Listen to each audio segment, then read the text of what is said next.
Hello student, हमारा chapter चल रहा है वेक्टर अलजेब्रा, जिसके अंदर हमने 10.3 एक्सरसाइज के क्वेश्चन नंबर 6 तक पिछले लेक्चर में कंप्लीट किया था। आज हम क्वेश्चन नंबर 7 से स्टार्ट करते हैं। क्वेश्चन नंबर 7 आपको दिया गया है एवल्यूट द प्रोडक्ट। आपको क्या करना है? प्रोडक्ट करना है। तो करते हैं हम। क्या दिया है आपको? 3a vector 5b vector dot product करना है 2a vector plus 7b vector. Dot product करेंगे 3a का हम करेंगे 2a के साथ, तो क्या आ जाएगा आपका 3a vector dot 2a vector. फिर 7 के साथ भी करेंगे 3a vector dot 7b vector. फिर -5 का करेंगे -5b vector dot 2a vector -5b vector dot 7b vector. Calculate करते हैं। 3 2 जा कितने हो जाएंगे? 6 a vector dot a vector plus 7 3 जा 21 a vector dot b vector -5 2 जा 10। अब यहाँ पे देखिए b वेक्टर a वेक्टर है, तो ये कॉम्यूटेटिव लॉ को फॉलो करता है, स्केलर मल्टीप्लिकेशन, इसलिए आप अब इसको a वेक्टर b वेक्टर लिख सकते हैं। -7 5 जा 35 b vector dot b vector. अब देखिए ए वेक्टर को क्या लिख सकते हैं हम? मैग्नीट्यूड ऑफ ए वेक्टर का स्क्वायर। कैसे? आपको पहले भी मैंने बताया है क्वेश्चन में क्या होता है। ए वेक्टर बी वेक्टर क्या होता है? Magnitude of a magnitude of b cos theta. अब ये दोनों सेम कब होंगे? जब होंगे तो थीटा की वैल्यू कितनी होगी? 0 डिग्री होती है। कोस 0 डिग्री की वैल्यू क्या होती है? 1 होती है। मतलब जब दोनों सेम होंगे, तो जब दोनों ही सेम होंगे तो ये क्या आ जाएगा? ऐसा आ जाएगा आपके पास। ये भी ए मैग्नीट्यूड रहेगा और ये भी क्या रहेगा? जब सेम रहेगा तो ए मैग्नीट्यूड हो जाता है आपका ए मैग्नीट्यूड का स्क्वायर। इसका आंसर ये ऐसा होता है। 21 में से 10 चले जाएंगे, कितना बचेगा आपके पास? 11 ए वेक्टर बी वेक्टर माइनस के 35। ये बी सेम है दोनों, तो इसको लिख देंगे आप बी मैग्नीट्यूड का स्क्वायर। यही क्या है इसका आंसर है। क्वेश्चन नंबर 8 देखेंगे। क्वेश्चन नंबर 8 में क्या दिया गया है? Find the magnitude of 2 vector a and b. A and b का क्या करना है? आपको मैग्नीट्यूड पता करना है। हैविंग द सेम मैग्नीट्यूड, अगर उनका जो मैग्नीट्यूड है वो कैसा है? सेम है। And such that the angle between them, उनके बीच का जो एंगल है वो 60 डिग्री है। And their scalar product 1/2। तब आपको क्या करना है? मैग्नीट्यूड पता करना है ए एंड बी का। तो सबसे पहले हम देखते हैं दिया क्या क्या है हमारे पास, गिवन क्या है। तो हम गिवन की बात करते हैं। तो गिवन आपके पास है जो मैग्नीट्यूड ऑफ ए है वो इक्वल टू किसके बराबर है? मैग्नीट्यूड ऑफ बी के, क्योंकि उन्होंने बोला है कि सेम मैग्नीट्यूड है। और लेट जो उन्होंने एंगल दिया उसको हम मान लेते हैं कि वो क्या है? थीटा है। कितने डिग्री दिया है आपको? 60 डिग्री दिया है। वो स्केलर प्रोडक्ट आपको दिया गया है किसका? ए और बी का। तो क्या आएगा? A dot b equal to कितना दिया आपके पास? 1/2। यहाँ लिखेंगे हम वी नो डेट। क्या जानते हैं स्केलर प्रोडक्ट के लिए? Formula directly a dot b equal to क्या होता है? Magnitude of a magnitude of b cos theta. जिसकी वैल्यू वो वैल्यू रख देंगे हम। ए डॉट बी की हमारे पास 1/2 है। मैग्नीट्यूड ऑफ ए हमारे पास है क्या? नहीं है। लेकिन मैग्नीट्यूड ऑफ ए और बी आपस में इक्वल है, तो मैं बी की जगह भी क्या लिख सकता हूँ? मैग्नीट्यूड ऑफ ए लिख सकता हूँ, कोस 60 डिग्री 1/2। ये हो जाएगा आपका मैग्नीट्यूड ऑफ ए का स्क्वायर। कोस 60 की वैल्यू होती है 1/2। जब 2 को इधर लेके आएंगे तो 2/2 हो जाएगा मैग्नीट्यूड ऑफ ए का स्क्वायर। कितना बचा? 1। तो कुल मिला के आपके पास क्या आ जाएगा? मैग्नीट्यूड ऑफ ए, ये 1 बचेगा तो √1, और √1 की वैल्यू क्या होती है? 1 होती है। अब देखिए मैग्नीट्यूड ऑफ ए की वैल्यू क्या आई है? 1 आई है। लेकिन उन्होंने बोला है कि ए और बी दोनों आपस में इक्वल है मैग्नीट्यूड, तो क्या हो जाएगा? Magnitude of a equal to magnitude of b equal to क्या? 1। यही आंसर है। क्वेश्चन नंबर 9 देखेंगे। क्या दिया गया है आपको? Find magnitude of x if for a unit vector A कैसा है? यूनिट वेक्टर है। क्या पता करना है? Magnitude of x. वो आपको दिया गया है इस प्रकार से, तो इसकी सहायता से आपको क्या करना है? मैग्नीट्यूड ऑफ एक्स पता करना है। तो सबसे पहले हम क्या करते हैं, जो दिया गया है वो लिख लेते हैं। X minus a magnitude vector x vector plus vector of a equal to 2a। क्या करें, मल्टीप्लिकेशन करते हैं तो ये आपके आ जाएगा आपके पास x vector dot x vector plus x vector dot vector a का करेंगे तो minus a vector x vector, इसके बाद क्या हो जाएगा आपका vector a equal to 2l। अब देखिए यहाँ पे आप ये सेम वेक्टर है, ठीक है, तो स्केलर में क्या लिख सकते हैं हम, मैग्नीट्यूड ऑफ x वेक्टर का स्क्वायर। अब देखिए ये x a है और ये a x है, यहाँ पे कॉम्यूटेटिव लॉ फॉलो हो रहा है, इसमें ये दोनों क्या हो गए, जीरो हो गए। क्या मिला आपके पास, ये भी दोनों सेम है, तो आप इनको लिख सकते हैं मैग्नीट्यूड ऑफ a वेक्टर का स्क्वायर इक्वल टू 2। अब देखिए उन्होंने बोला है कि जो a वेक्टर है वो कैसा है, यूनिट वेक्टर है। एक ऐसा है यूनिट वेक्टर, अगर यूनिट वेक्टर है तो उसकी वैल्यू कितनी होगी, 1 होगी। तो magnitude of x vector minus के 1 इक्वल टू 2a। ये हो गया आपके पास वेक्टर x का मैग्नीट्यूड 2l प्लस 1, तो आपका हो गया ये magnitude of vector x equal to √13। ये क्या है, इसका आंसर है। क्वेश्चन नंबर 10 देखेंगे, क्या लिखा हुआ है, if vector a vector b and vector c are such that, इस प्रकार से है vector a plus lambda vector b is perpendicular to c, किस पर परपेंडिकुलर है, c पर। Then find the value of lambda, lambda की वैल्यू आपको पता करना है। तो सबसे पहले जो गिवन है वो लिख लेते हैं हम यहाँ पर। गिवन आपके पास है वेक्टर a क्या दिया गया है, 2i 2j 3k, vector b आपके पास minus i 2j k cap, vector c आपके पास है 3i कैप j। अब देखिए उन्होंने बोला है कैसे है वो, इस प्रकार से आप निकालना है सबसे पहले आपको। तो हम क्या करें, now vector a plus lambda vector b हम निकालने की कोशिश करते हैं सबसे पहले। तो वेक्टर a की वैल्यू आपके पास क्या है, 2i 2j 3k plus lambda, b vector क्या है आपके पास, minus i cap 2j cap k cap. Calculate करते हैं हम यहाँ पर, जब कैलकुलेट करेंगे तो क्या आ जाएगा आपके पास, 2 माइनस का लेमडा, क्योंकि लेमडा क्या हो जाएगा, अंदर मल्टीप्लिकेशन हो जाएगा लेमडा का, क्योंकि स्केलर नंबर है ये आपका।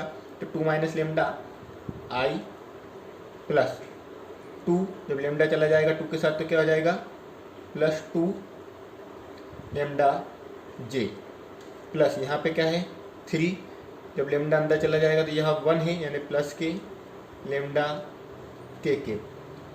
इसको ऐड कर रहे हैं अब हम, तो ये चाहे तो आप इसको इक्वेशन नंबर फर्स्ट नाम दे सकते हैं। और वो बोल रहा है कि ये जो है आपके पास, ये जो नया वेक्टर आपको मिला है वो परपेंडिकुलर है सी वेक्टर के, ठीक है। तो यहाँ लिख सकते हैं चाहे तो आप, according to the question vector a plus lambda vector b is a perpendicular to, किस पर है, सी वेक्टर पर। अब अगर परपेंडिकुलर है तो हम यहाँ पर स्केलर मल्टीप्लिकेशन निकालते हैं। इसका स्केलर मल्टीप्लिकेशन निकालेंगे तो किस प्रकार से लिखेंगे हम इसको, vector a plus lambda vector b dot vector c. इसकी वैल्यू हमारे पास है, चाहे तो आप इसको अलग अलग मान के भी कर सकते थे, लेकिन फार्मूला क्या होता है हमारा, vector a plus lambda vector b का magnitude dot magnitude of c और कोस थीटा। अब देखिए उसने बोला है कि ये जो है वो परपेंडिकुलर है ए के ऊपर, यानी 90 डिग्री का एंगल बना रहा है, यानी थीटा कितना है आपके पास, π/2। अगर π/2 थीटा आपके पास है तो यहाँ लिखेंगे हम vector a lambda vector b vector c. अब देखिए कोस π/2 की वैल्यू कितनी होती है, 0 होती है। इस कारण से जैसे हम यहाँ π/2 रखेंगे ये पूरा क्या हो जाएगा, 0 हो जाएगा। कुल मिला के यहाँ क्या मिल गया आपको, 0 मिल गया। अब क्या करेंगे, इन दोनों की वैल्यू रखेंगे हम। दोनों की वैल्यू हमारे पास, इसकी वैल्यू हमारे पास क्या आई थी, ये लिखी हुई है आपके पास, 2 minus lambda I 2 + 2 lambda J 3 + lambda के। और सी का वैल्यू हमारे पास क्या है 3i जे के इक्वल टू क्या चल रहा है आपका 0 चल रहा है। अब देखिए इसमें क्या होगा, जब भी हम स्केलर मल्टीप्लिकेशन करते हैं तो आई का आई के साथ होता है, बाकी सब कुछ 0 हो जाता है, आई डॉट आई 1 होता है। तो आई का आई के साथ करेंगे तो क्या आएगा आपके पास 2 - लेमडा डॉट 3, ठीक है। यह आ जाएगा आपका आई डॉट आई। इसके बाद जे का जे के साथ करेंगे 2 + 2 लेमडा डॉट कितना 1, वो यहाँ जे डॉट जे। वो के है क्या आपके पास, है ही नहीं, लेकिन फिर भी हम एक बार कर लेते हैं उसका। 3 + लेमडा यहाँ क्या है 0 है, इस है ही नहीं, तो वो लिखेंगे आप के इक्वल टू 0। देखिए ये तो 0 हो गया, यहाँ 1 आ जाएगा, इसकी जगह 1 आ जाएगा, तो ये आपका 3 का आप मल्टीप्लिकेशन भी कर लीजिए डायरेक्टली। तो 3 × 2 कितना हो जाएगा आपका 6 - के 3 लेमडा प्लस इसी प्रकार 1 का करेंगे तो 2 + 2 लेमडा, सामने क्या चल रहा है आपका 0 चल रहा है। अब देखिए यहाँ पर 2 और 6 से मिलकर कितना हो जाएगा आपका 8, कितना हो जाएगा 8, और -3 लेमडा में से 2 लेमडा चला जाएगा तो माइनस के क्या बचेगा लेमडा। लेमडा जब उधर चला जाएगा तो लेमडा इक्वल टू आपके पास कितना आ जाएगा 8। तो therefore the required value of lambda is 8। Question number 11 देखेंगे क्या लिखा हुआ है। Show that is a perpendicular to for any 2 non zero vector a and B.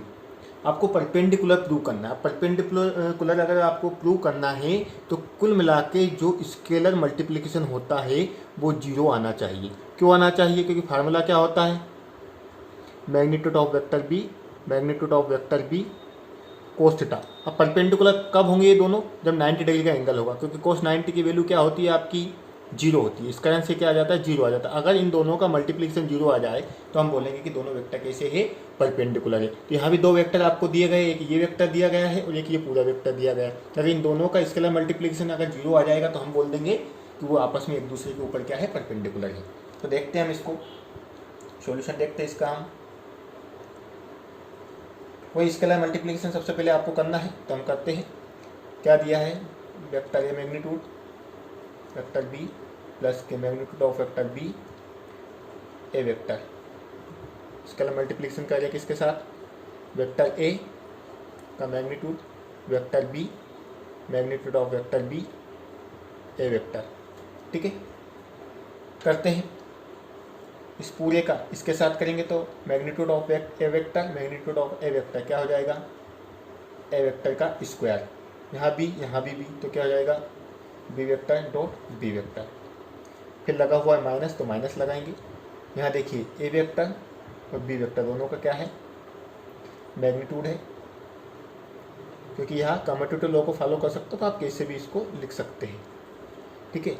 और यहाँ आप ए वेक्टर डॉट बी वेक्टर इस प्रकार से मैंने आपको व्यवस्थित करके लिख दिया। प्लस इसका करेंगे, जब इसका करेंगे तो क्या आ जाएगा आपके पास, पहले मैं मैग्नीट्यूड ऑफ ए वेक्टर लिख रहा हूँ फिर मैग्नीट्यूड ऑफ बी वेक्टर लिख रहा हूँ, तो ये रहा ए और यहाँ बी, तो दोनों ही चीज़ें हैं यहाँ पर, तो हम इसको इस प्रकार से लिख सकते हैं। फिर लगा हुआ है माइनस, जब माइनस लगाएंगे तो देखिए इस पूरे का इसमें करेंगे तो यहाँ देखिए मैग्नीट्यूड ऑफ बी का स्क्वायर आ रहा है और ए वेक्टर डॉट ए वेक्टर। देखिए ये पूरा प्लस ये माइनस 0 हो गया। यहाँ आपका हो जाएगा वेक्टर ए मैग्नीट्यूड का होल स्क्वायर। आप देखिए दोनों सेम है, ये दोनों सेम कब होते हैं जब 90 डिग्री पर होते हैं। जब 90 डिग्री पर होते हैं, जब 0 डिग्री पर होता है, 0 डिग्री पर वैल्यू 1 होती है, इस कारण से इनको क्या लिख देते हैं हम मैग्नीट्यूड ऑफ बी का स्क्वायर। पहले हम देख चुके हैं 2 क्वेश्चनों में। इसी प्रकार से यहाँ भी क्या हो जाएगा आपका मैग्नीट्यूड ऑफ बी स्क्वायर, और इन दोनों को लिख देंगे आप मैग्नीट्यूड ऑफ ए स्क्वायर, ठीक है। देखिए दोनों सेम दिख रहे हैं, दोनों क्या हो जाएंगे 0 हो जाएंगे। तो यही मैंने पहले बोला था अगर 0 आ जाता है स्केलर प्रोडक्ट तो हम बोल देते हैं कि दिए गए वेक्टर कैसे है परपेंडिकुलर। तो हम लास्ट में आंसर में लिख देंगे hence magnitude of A B plus magnitude of B A is a perpendicular to magnitude of A B vector minus के मैग्नीट्यूड ऑफ बी वेक्टर ए।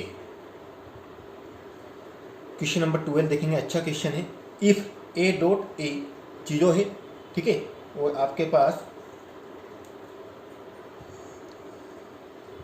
यहाँ मिस्टेक है, यहाँ क्या है आपका ए है, ठीक है। And a vector b vector equal to 0, then what can be conclude about the vector b. तब आप वेक्टर बी के बारे में क्या निष्कर्ष निकालेंगे, आपको बताना कि क्या सोचते हैं आप वेक्टर बी के बारे में। तो देखिए सबसे पहले हम देखते हैं गिवन आपके पास क्या है। गिवन क्या है, वेक्टर ए का स्केलर प्रोडक्ट वेक्टर ए के साथ क्या बोला उसने, 0 बोला है। और इसके अलावा आपको बोला है कि vector a dot vector b भी कितना है, 0 है।